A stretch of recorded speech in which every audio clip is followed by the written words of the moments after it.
Aleluia, glória a Deus, louvado seja o nome do Senhor. Saúdo a amada igreja com a paz do Senhor, amém. Que Deus nos abençoa, nos conduz à paz nesta noite, amém. Vamos fazer uma leitura, amada igreja do Senhor, que se encontra em 2 Samuel 6, do verso 1 em diante, do 1 ao 11, amém? Que o Senhor nos abençoe e nos fortaleça.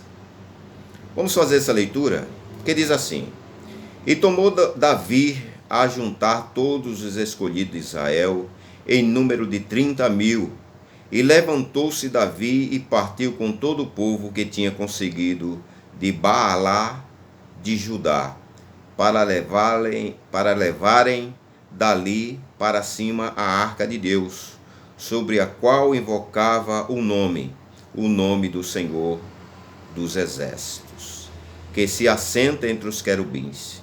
E puseram a arca de Deus em um carro novo, e o levaram da casa de Abinadab, que está em Geba, e Uzá e Aiô, filhos de Abinadab, guiavam o carro novo.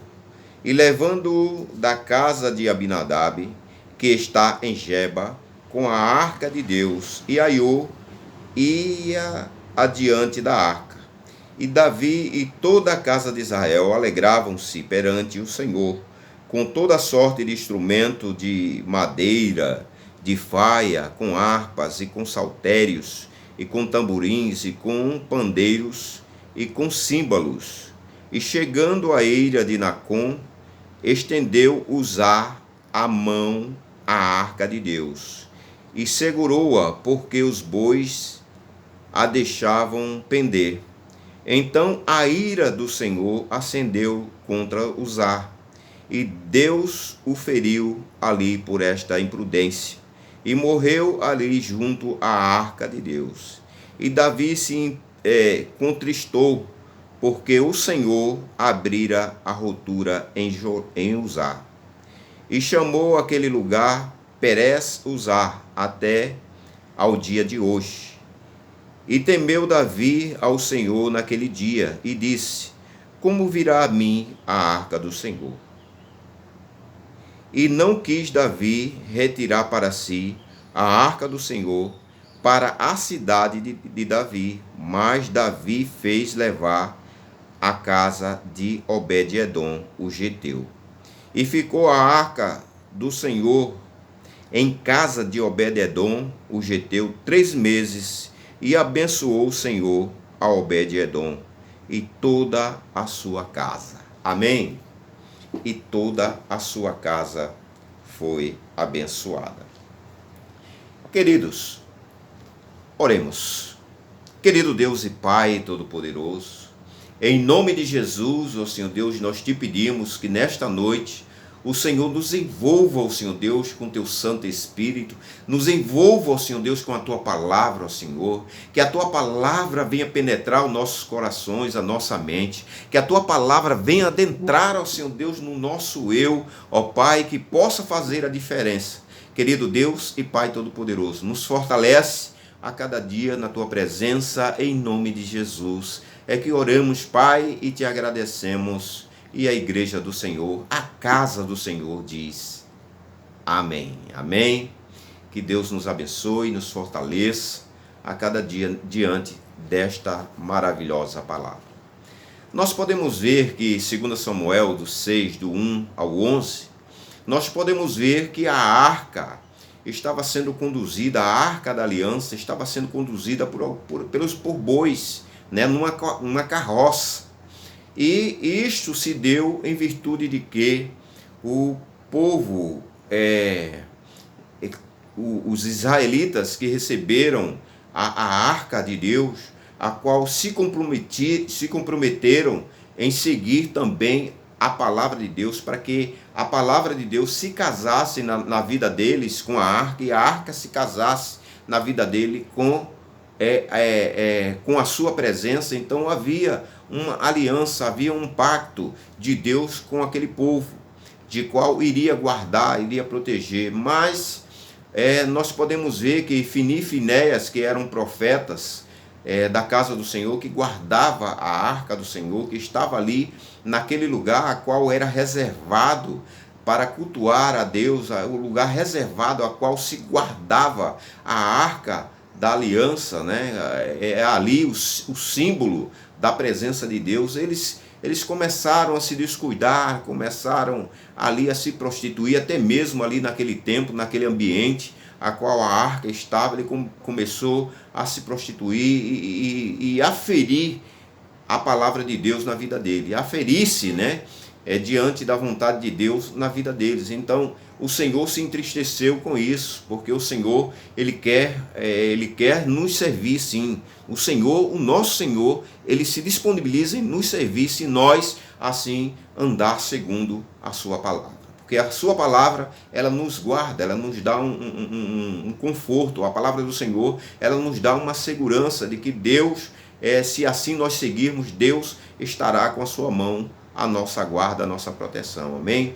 Então não se fez diferente aquele povo, ao povo de Israel, porque a aliança havia ali, eles tinham ganho, vencido grandes batalhas, grandes guerras, né? Até mesmo de inimigos mais poderosos que ele, entre aspas, né? Em números de pessoas, em número de carros, de cavalos. Então eles venceram as batalhas porque a presença de Deus estava neles, né? Estava no seu país, estava sobre a vida deles. Então veja a importância de Deus, a importância da presença de Deus na vida de cada um de nós. Veja você a presença de Deus na sua vida. Se você estiver com a vida regrada segundo a palavra do Senhor, a qual a Bíblia nos ensina, né? Então nós estamos sim resguardados pela vontade de Deus, resguardado na palavra de Deus. Se nós assim estivermos diante da face do Senhor, diante da vontade de Deus. Mas se nós estivermos como Fini e Finéias, né, que era o filho de Eli, que eles se prostituíam, não estava mais dando valor, não estava sustentando a sua função, que eram de sacerdotes da casa do Senhor, eles estavam ali alheios, né, à vontade de Deus. Então eles estavam desprezando, na verdade, a presença de Deus naquele lugar. Então não estava dando valor à presença de Deus. E numa dessas batalhas, né, com os filisteus, eles foram abatidos, né, foram vencidos. Inclusive a Fini e Finéias, que era filho de Eli, do sacerdote principal, eles vieram a morrer nessa batalha. E quando a notícia chegou a Eli, que ele estava sentado orando à beira do caminho, né, na porta da sua casa, mas olhando para a estrada, orando ao Senhor por aqueles que estavam ali na batalha. E quando ele veio a notícia a ele, né, que eles tinham perdido a batalha, tinham sido derrotados, mesmo estando ali com a arca da aliança, estando ali com a presença que simbolizava a presença de Deus ali com aquele povo, e ele ficou ali surpreso, né, com aquela situação. Mas ele já sabia, pois já tinha recebido de um profeta, que Deus não estava se agradando e queria tomar as providências, né? Queria tomar as rédeas da situação, porque eles tinham desprezado, tinham se apartado da presença de Deus. Então ali, a arca da aliança não tinha mais aquele valor de aliança entre o povo de Israel e o povo a qual assim tinha recebido aquela arca. Então havia um pecado, havia uma direção diferente, um caminho diferente, a qual eles tinham tomado através de Fini e Finéias, os filhos de Eli. Então ele quando tomou ali aquela notícia, né? Quando ele recebeu aquela notícia, ele tombou para trás, bateu a cabeça e veio a óbito, quebrou o pescoço e veio morrer, né? A morrer. E ali os filisteus que estavam de posse da arca, né, achando ali que tinha tomado ali o poder, né, do povo de Israel, estava ali de posse do poder, colocou aquela arca da aliança que simbolizava a presença de Deus no lugar a qual era reservado a cultuar ao Deus deles, né, que era Dagon. Então ele colocou a arca ali no templo, a qual era o Deus dele, que era Dagon. Então aconteceu algo interessante, que no outro dia que eles foram ver, né, ali a cuidar daquele templo, ele tinha um limite a tal qual eles podiam ir, e eles olharam, viram Dagon prostrado, né, caído, em frente à Arca da Aliança. E o que eles fizeram? De alguma forma eles levantaram aquela estátua que simbolizava o Deus deles, né, que era Dagon, que era o Deus dos filisteus. Eles levantaram, conseguiram sustentar aquela estátua. E que no outro dia, quando foram ver, a estátua estava prostrada de novo, frente à arca do Deus vivo, do Deus Todo-Poderoso, a qual é o nosso Deus, o Senhor, a qual nos salva, a qual nos protege, a qual nos guarda, esse Deus a qual nós servimos ainda hoje, nesses tempos, através de Jesus Cristo, o nosso Senhor e Salvador, a qual fez uma aliança para com nós nestes tempos. E aqueles que têm essa aliança e têm a vida regrada, né, diante da presença de Deus, com certeza, meus amados, irão receber da parte de Deus a guarda, a proteção devida à sua palavra, porque ele vela pela sua palavra. Amém? Então, voltando ao assunto, né, de que os filisteus, eles estavam ali com a arca. E ao chegar ali ao templo de Dagon, a estátua estava virada, prostrada diante da face da arca da aliança. Só que da segunda vez estava diferente, ele estava com a cabeça quebrada e seus braços também estavam quebrados, estavam amputados, né? Vou dizer assim, porque a presença da arca é poderosa para curar, para salvar e seguir em verdade. Então, o Deus verdadeiro ao qual nós servimos é o Deus que pode todas as coisas. É o Senhor dos exércitos. É o Senhor que protegia o exército de Israel, que protege até esses tempos, né, de hoje, que chegará o dia que Deus estenderá a sua mão graciosa em favor daquele povo. E a nação que está aliada a este povo será também protegida por Deus, porque o meu povo, o povo do Senhor, ele se faz um só quando se há uma aliança, quando se há um temor na presença de Deus, um cumprimento da palavra de Deus nas nossas vidas. Então, a arca da aliança, quando ela veio usar, ele ousou a tocar na arca, porque a arca estava sendo carregada, conduzida, contrária à vontade de Deus, né? Contrária à vontade de Deus, porque só quem poderia conduzir a arca da aliança seria os levitas, que conduziria a arca da aliança diante de duas varas que eram colocadas nas orlas, nas argolas que tinham ao lado da aliança, da arca da aliança. Então, se eles ali, naquele momento, eles conseguissem reunir alguns levitas e fizesse da forma que Deus tinha ordenado para eles, com certeza Uzá não teria morrido, não teria padecido. Mas ali havia um temor, né, daquele povo, né? Então a arca, quando pendeu por causa de uma pedra, a carroça passou por uma pedra, Uzá, ele sustentou com suas mãos e foi fulminado naquele mesmo momento, naquele mesmo instante, porque ninguém poderia tocar na arca da aliança. Havia uma aliança, na verdade, entre o povo de Israel e a arca. Então ela deveria ser seguida, deveria ter este cuidado, e então Uzá, ele se descuidou quanto a isso. Assim também é como Davi, ele sentiu medo, né? Ele sentiu temor de conduzir a arca ao seu reduto, ao seu reino, e levou ali, né, para a casa de Obed-edom. E chegando ali na casa de Obed-edom, ele foi bem recebido. Obed-edom era um dos levitas, né, da casa do Senhor. E ali não houve dano algum na vida de Obed-edom. Pelo contrário, né, a casa de Obed-edom foi abençoada por causa da presença da arca. Os negócios de Obed-edom foram abençoados, foram multiplicados. Então, veio bênção e graça sobre a vida de Obed-edom. A presença da arca, que simbolizava a presença de Deus, veio enaltecer em benefício a vida de Obed-edom. E Obed-edom foi guardado, né, pela proteção de Deus, porque ele era uma pessoa a qual alinhava-se com a palavra de Deus, alinhava-se com a arca da aliança. A vida dele estava regida pela vontade de Deus. Então nós podemos ver que Obed-edom era um homem, né, que temia ao Senhor, que guardou a arca do Senhor.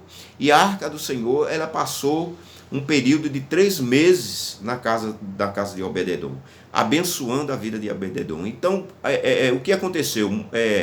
Davi, quando ele percebeu que Deus estava abençoando a casa de Obed-edom, e trouxe a arca, né, da maneira correta, da maneira certa, para o seu reinado, para estar ali, né, para estar ali diante da sua face. E ao deparar diante dessa história, né, de Obed-edom, nós podemos tomar algumas lições para nossas vidas, né? Uma lição essa que a importância da presença de Deus na nossa vida, na nossa família, nos nossos lares, a importância de Deus estar entre nós, que a palavra de Deus possa estar entre nossas vidas. O poder de Deus, a escolha que nós precisamos tomar. Então a nossa vida, amado, ela é repleta de escolhas. A nossa vida em si, ela tem um segmento de escolhas. Qual a escolha que nós precisamos fazer? Qual a escolha que nós temos tomado neste tempo, nesse período da nossa família, de aceitar a Jesus como nosso Senhor e Salvador, ou não aceitá-lo? Então a escolha de fazer algo ou deixar de fazer, pedir orientação a Deus ou deixar de pedir orientação a Deus nas coisas que está à nossa volta, para que possamos assim seguir segundo a vontade de Deus e não a nossa vontade. Então nós temos esse livre-arbítrio de escolha. Que tipo de escolha você tem tomado nesses dias? Que tipo de escolha você tem tomado, meu amado irmão, minha irmã, diante de Deus nesses dias? Que tipo de escolha você tem tomado? Eu tenho tomado, né? A minha casa tem tomado a escolha de andarmos, de buscarmos o Senhor, de crer que o Senhor é o Deus que pode todas as coisas, que Deus a qual nós servirmos, eu, minha casa, a sua casa, a qual serve o Senhor. Se a sua casa, se você ainda não serve o Senhor, reflita diante da presença do Senhor, diante dessa palavra, que o bom é estar debaixo da guarda de Deus. O bom é, diante de várias situações que acontecem nas nossas vidas, que nós venhamos termos a direção de Deus para que possamos assim seguirmos a vontade de Deus, que é perfeita e agradável diante dos olhos do Senhor. Amém? E ao nos depararmos com essa história de Obed-edom, certamente podemos extrair várias lições para nossas vidas. Mas quero destacar hoje que o poder que uma escolha exerce na vida de uma pessoa, ela pode fazer grande diferença. Essa escolha, ela se estende em todas as áreas das nossas vidas, do nosso trabalho, do nosso, até mesmo daqueles que são solteiros, né? De quem vai escolher para casar-se, para namorar e casar, não é? Então a escolha é nossa. Procuremos assim escolher homens e mulheres de Deus, vocês que são solteiros, que ainda não encontrou o seu varão ou a sua varoa, que procure ver se a pessoa realmente é firmada na presença do Senhor, para que você não tenha problemas posteriores, como nós podemos ver alguns casais, algumas pessoas que se casam com pessoas diferentes, né, do seu credo religioso, e tem problemas.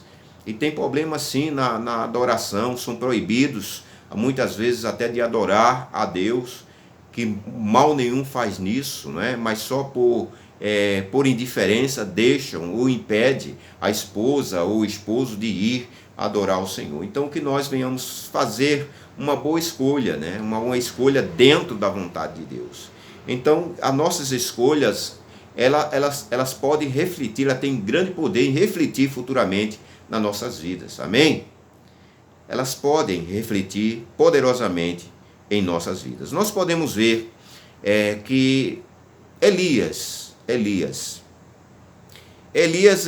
impõe ali diante de uma situação a qual desafia ao Deus daquele tempo, ao Deus de Nabucodonosor, daquele tempo, né, a qual era o Deus a qual era cultuado, o rei cultuava e todos cultuavam. Então, aquele homem ousado, usado por Deus, que era Elias, ele vai diante daquele povo, né, e lança ali um desafio para que fizesse ali duas fogueiras, né? Uma fogueira para o Deus dele, ao Deus Todo-Poderoso, e uma fogueira para o Deus Baal. E ele lança esse desafio que aquele Deus que trouxer fogo diante da fogueira é o Deus verdadeiro.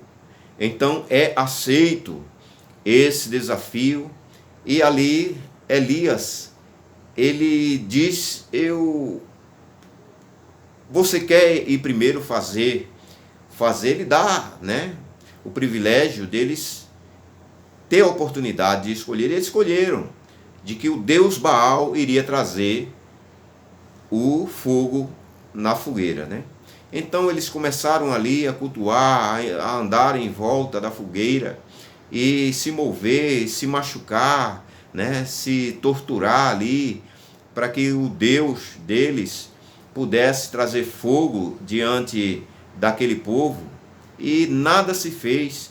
E ali Elias até zombava: grite mais alto, fale mais alto, pode ser que seu Deus esteja dormindo, pode ser que seu Deus esteja ocupado. E nada aconteceu naquele momento, naquela fogueira a qual estava posta diante do Deus Baal. Mas quando veio para eles desistiram ali naquele momento, né? E Elias, ele cava ali uma cova ao lado, ou seja, um buraco, um rego, né, em volta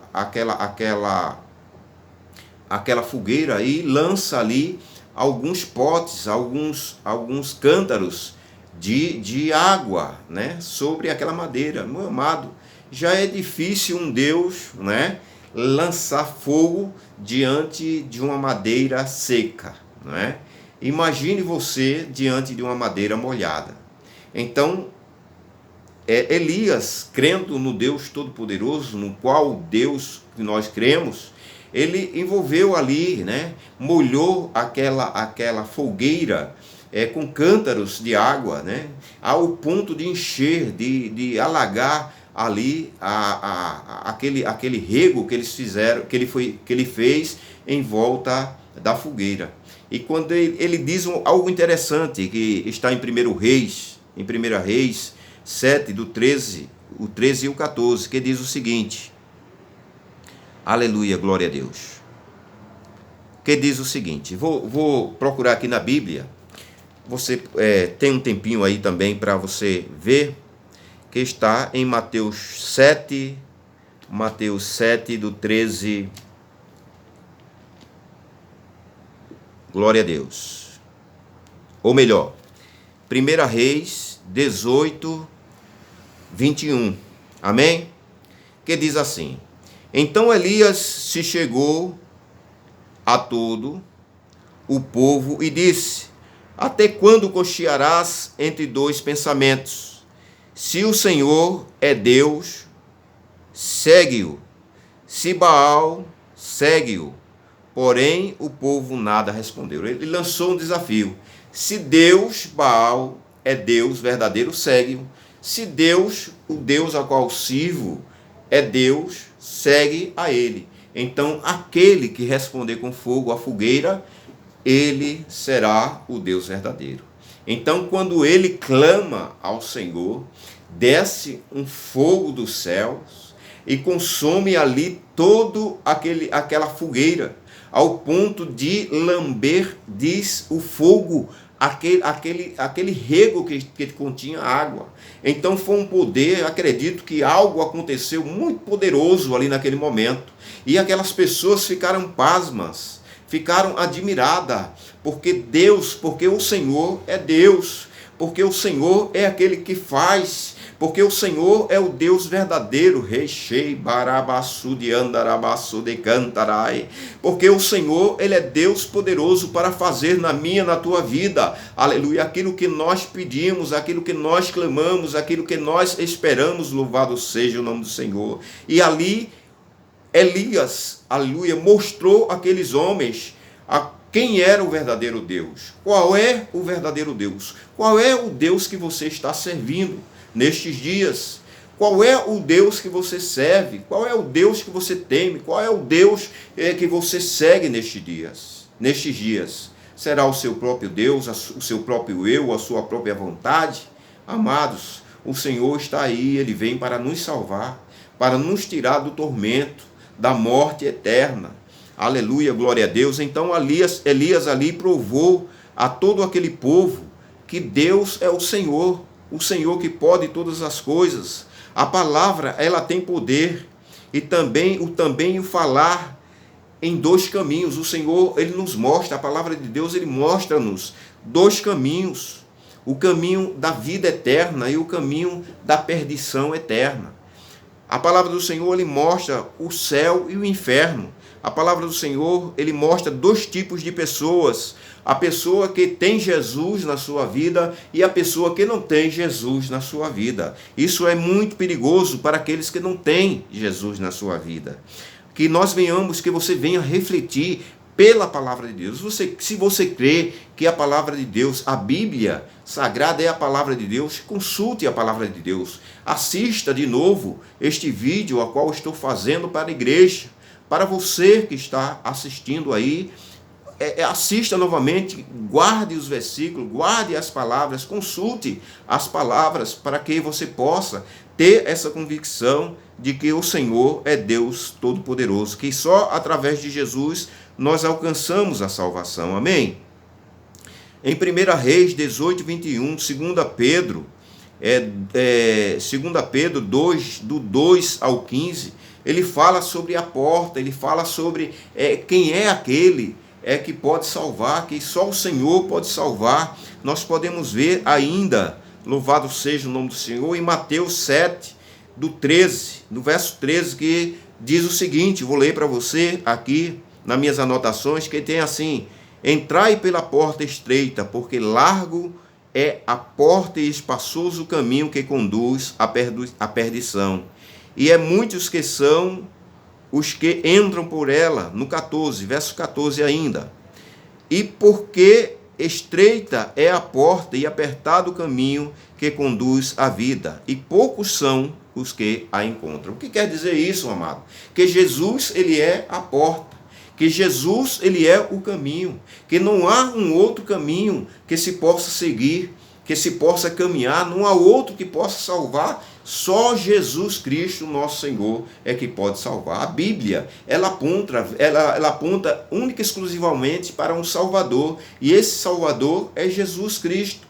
É o Senhor a qual se doou, entregou a sua vida em propiciação para nos comprarmos, para tomar as nossas vidas, para que nós possamos estarmos com Ele junto à salvação. Amém? Porque Ele é a salvação de todo mundo. A palavra dele é palavra de conserto, palavra que nos conduz à presença do Senhor. O Senhor manda que nós venhamos nos santificar, como eu disse na outra ministração, venhamos nos purificar, nos santificar diante da palavra do Senhor. A palavra do Senhor, ela nos ensina, nos conduz o que é certo e o que é errado, amados. Então nós precisamos tomar essa posição, você precisa tomar essa decisão. Essa decisão é muito importante, ela é muito importante para a sua vida, de você aceitar Jesus como o único e exclusivo Salvador da sua vida.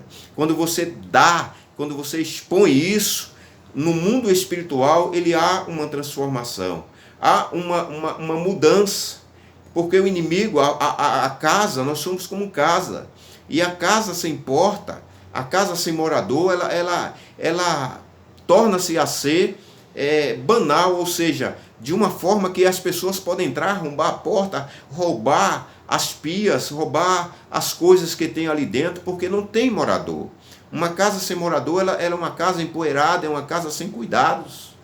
Porém, a palavra do Senhor que nos diz que o Espírito Santo ele vem habitar em nós. O Espírito Santo de Deus, ele, quando nós aceitamos, ele vem habitar em nós para nos corrigir segundo a sua palavra, segundo os preceitos da sua vontade. E naquele tempo, naquele período, havia uma aliança da Arca da Aliança com o povo, e hoje há uma nova aliança. Jesus é a nova aliança. Jesus, é por intermédio dele que nós alcançamos a salvação. Amém, amada igreja?